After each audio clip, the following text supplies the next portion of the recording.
dhugaa waan baay'ee nama gaddisiisu waan baay'ee onnee nama cabsu ilma Taajuu Shurrubbeedha kan dura akka abbaatitti akka haadhatitti bakka bu'eetiin guddifachaa ture yeroo ammaa kana mootummaa Jaarmaanii harka akka galeetiin jirudha yoo isin jedhu bakka ilmaa yatiimadha ka haadha fi abbaa hin qabne akka Shurrubbee akkuma dura dhagaatiin turtan haadha irratti dawwalee isiin bakka hirribaa jirte ilma kee fudhu kan jedhaniitiin ture isiin garuu silkii hin kaasne.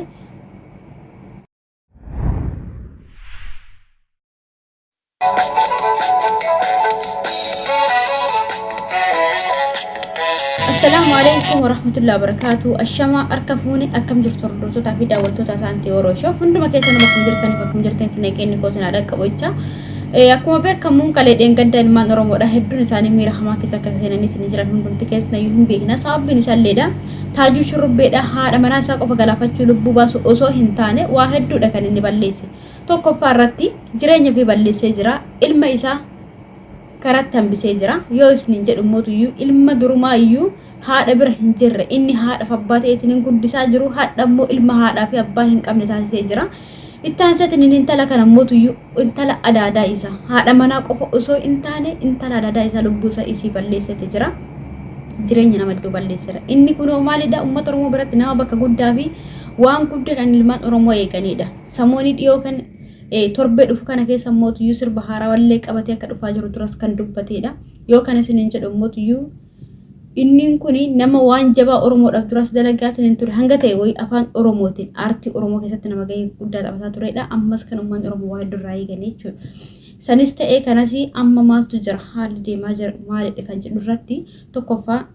Taajuu Shurrubbee akkuma beeytanii haati manaa Helaawanii haadha manaa lammataa isaati dura haadha manaa tan biraa kan qabudha haadha manaa duraatirraa mootuyyuu ilma tokko kan qabudha ilmi suni isatuyyuu abbaa ta'e haadha ta'e of biratti qabee guddisaa ture osoo Helaawan bira dhufeessanii akkuma viidiyoo kana irratti agartanii mee viidiyoo kana ilaalaa mee hanga tokkoosii viidiyoo kana illee walitti deebina.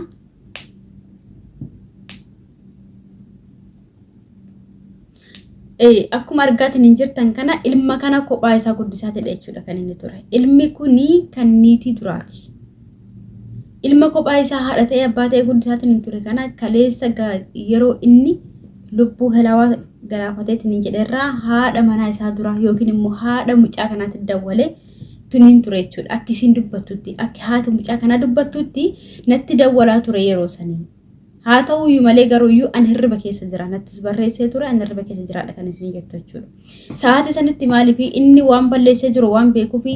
seera biyya Jarmaan illee waan beekuu fi akka isiin dhuftee ilma kana fudhattuufidha jechuudha garaa dhale waan ta'eef ilma dhale waan ta'eef garaa nyaata hin beektan waan hundumaa dubbatan jedhee yaada itti dawwalee ture isin garuu kaasuu hin dandeenye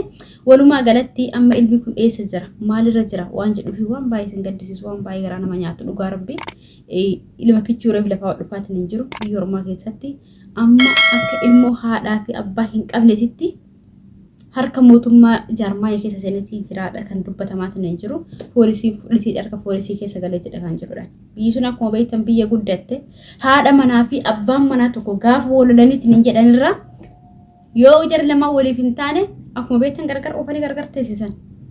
biyya kana seera keessa guddatte kana keessatti wanta akkanaa kan raawwatu waan baay'ee nama gaddisiisudha walumaa galatti ilma isaanii akkasitti hiree ilma isaanii illee itti cufanii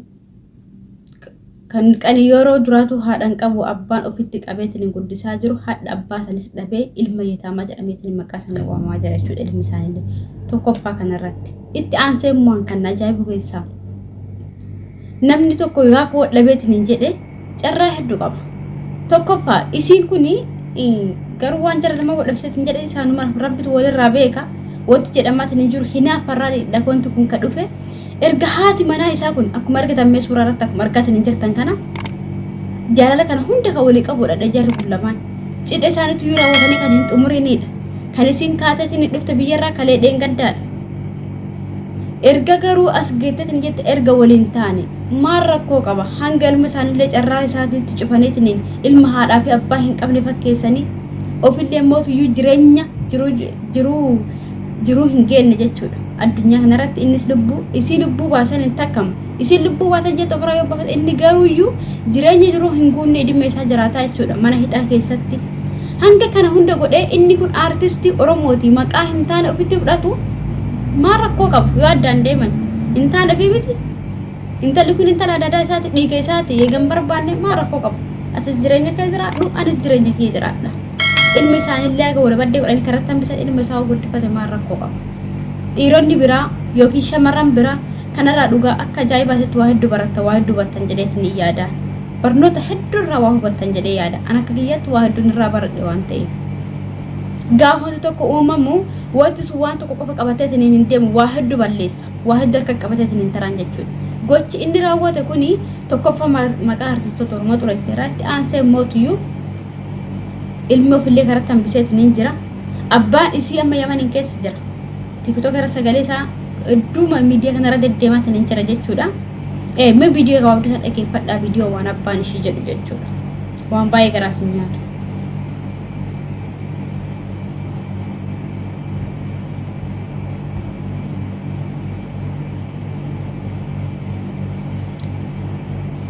inna videoon isinitti dheerata waan ta'eef asumatti hin gabaabsa abbaan ishee akkuma argitan kana fakkeenyaaf biyya baqaa keessa jira biyyi inni keessa jiru biyya Yamanii keessadha achi taa'ee abbaa dhale waan ta'eef abbaa dhalche waan ta'eef intalli kiyya janaas nisii biyya naa galtudhe abbaan kunis galgala qarbiitiin akkasitti achi keessa cinqamaa jira jechuudha maatii isii cinqaa keessa naqee dhugaa rabbiin isii jannatul firdawsiin keessa si haa qobsiisu rabbi si haa araaramu isallee mootii rabbiin wanti jedhamu nama dhiba garuu rabbi achi keessa sahaabaa sun jedha rabbi halaafisuuf waan hundumaayyuu irra caalammoo carraa ilma kanaattu garaan nyaateena rabbiin ilma kanaaf illee furmaata haa fiduufi biyya ofii keessa hin jiru osoo biyya keenya keessa ta'eetiin hin jedhee ilmi maatitti deebi'ee haadha abbaa isaa biratti deebi'ee nagaadhaan guddataa baratee guddataa wanti hunduu biyya ofii keessan tola waan ta'eef kun waan baay'ee ulfaatu rabbi halaafisuun jedha itaansee mootiyyuu warroota bultii nama keessa seenan kan akka Hamzaa Sheejjaabirii fi Baqalaa waa dabalatee jechuudha. Abbaan barbaade haa ta'uuti. Sagalee isaanii dhagaa turtan. Itti dawwalanii sagalee isii waraabaa turan yeroo duraa jechuudha. Osoo dhuma wanti kun hin uumamin jarri kun dhuguma isiif yaadani an akka kiyyatti garuu dhuguma isiif yaadani osoo wanti kun hin uumamin wanti kun hin ta'ini maaliif sagalee isii ol baasanii akka ummanni dhaga'uuf akka ummanni sagalee isaa gochuu didan. Harda erga isin addunyaa deemte maal haa ta'uuf sagalee isii ol baasaniitiin miidiyaa irra facaasan tokkoffaa eeshiti wanta osoo wanti kun hin ta'in raawwatamaa ture jedhanii adda baasaniin dura mootiyyuu maal jedha Oromoo yoo mammaaku yoo baaf deemtu narra gorii yoo galaaf deemtu narra gorii yoo galaaf deemtu narra gorii maal jechuudha gaafa baaf deemtu sanii yoo itti ergortee ta'e itti wanti hundumtuu jechuudha mari'atteenis raawuu danda'a waan raawuu danda'u garuu gaafa baasatiin hin deemtu sanii marii isaa malee deemte waan ta'eef waan balleessitee kan deebitu gaaf galaaf deemtu hundumtuu badee jira jechuudha. Inna amma erga wanti badeetiin hin jedhe gaafuma isiin jirtu san uummata Oromootitti ol baasanii miidiyaa kanarratti maal rakkoo qaba yoo uummanni Oromoodha lubbuu isii baraara amma danda'ame karaa danda'ame akkuma amma suuraa isii garana sheer godhanii garana poost godhanii amma sirraa haasanii waa hedduu gochaa jiran kana maaliif gaafsan ol baasuu didan kan ajaa'ibu keessa Hamzaa Sheejjaabiris dabalatee jechuudha. Suuraa qullaa fuudheetiin inni irratti ergeedha sagalee isiitu haasa jetteetiin inni dubbattee jechuudha. Irra dawwalte Baqalaa warratti. Maaliif gaafsa maaliif akkana goote isiin obboleettii teeti isiin tun intala Oromooti ati ilma Oromooti ati artistii Oromooti maaliif jechuu wallaale har'a kaas deebisaniitiin dubbatanii miidiyaa irra waliin oofan. Yaa warra bultii namaa keessa seentan wallaahi yeroo ammaa kana keessatti sanuu namoonni bultii warroonni bultii nama jeeqaa diigaatiin jiran wantoonni bultii nama diigaa jiran jecha namaati gocha namaati musiibaa ilmi namaa gidduu namaa seenetiin hin naqu jechuudha musiibaa ilmi namaa gidduu namaa keessa seenetiin raawwataatiin hin jirutu bultii namaa gidduu isaanii diigaatiin hin jiran walla sheexana caalu yeroo ammaa kana ilma namaati jechuudha rabbirraa nu baraaru rabbi nu atiisu malee kanaafuu yaa obboleeyyan kiyyaa warroonni bultii namaa keessa seentanii nama walitti buustanii yoo danda'ame osoo wanti hin taane ta'in sanitti rakkoo jiru furaa fi karaa danda'amin waan dandeenye immoo harka isa baafadha akkasinis ni jedha namni hunduu hireef hamilee eeggata rabbiin mootiyyuu isii fi jannatul firdawsii keessa haa qobsiisu rabbiin ilma isaallee mootiyyuu